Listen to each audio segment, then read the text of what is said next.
Now, this baby here is what's called a high impedance or 100 volt line industrial type amplifier, designed to work 8 hours a day on multi speakers, 10, 20 speakers depending on the output.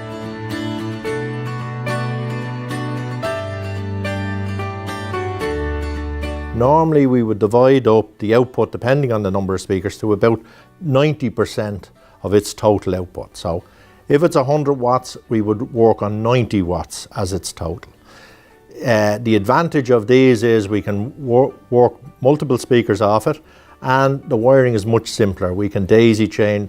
We're not really concerned with the impedance, which we would have a problem if we tried to use that amount of speakers off a consumer amplifier.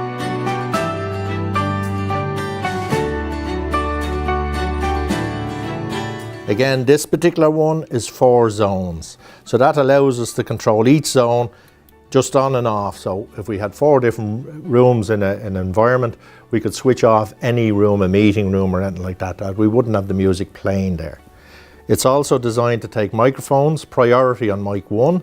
So if we speak through the microphone, the music will drop down so everybody can hear our announcement.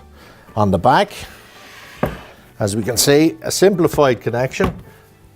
You have inputs for microphones and auxiliary inputs. On this particular one on the front, we have a USB connection, allowing us to put any device through, a tablet, phone, anything like that for our music.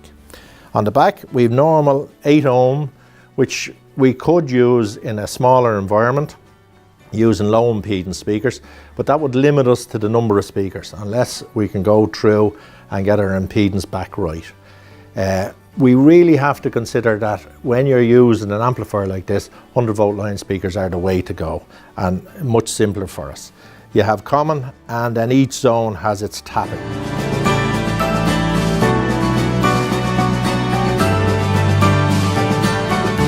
We can run, depending on this particular one, is 240 watts.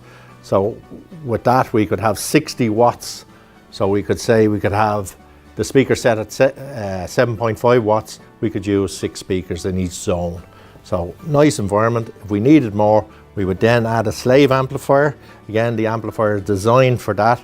We have a pre-out which allows us to feed out to another amplifier, and that again, we can feed our speakers off that. All controlled from the one zone here. So nice amplifier, much heavier transformers than that, designed to work in an industrial environment.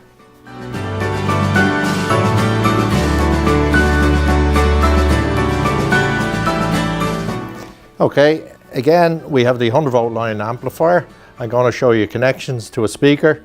This is a 100 volt line ceiling speaker, and as we see with 100 volt line we have a transformer. This is because the output stage of the amplifier feeds out 100 volts down the line. Very important that you use the correct cable, fire hazard and all the rest. So we want to make sure that the cable is the correct cable for that, because we have 100 volts going down the line, going into a transformer, and this stabilizes the wattage for the speaker. Subsequently, we can use a number of speakers. Okay, like all speakers, we have a phased positive and negative, and the same on our speaker, positive and negative. So the negative on this case will go into our common, and we just screw in there, again ensuring we make a good contact. Now in this case the second connection is 8 ohms, we're not using that, and the first zone 100 volt line is the next one here. So we just make sure our connection is good there. In we go, and again a good connection made there. Now our cable again feeding onto our speaker.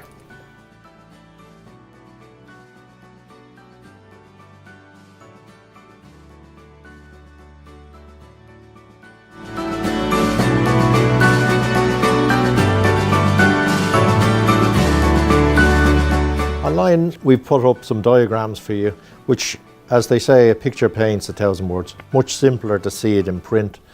We both have the 100 volt line and low impedance diagrams for you, and they're online for you to view. I think that you'll find these very helpful.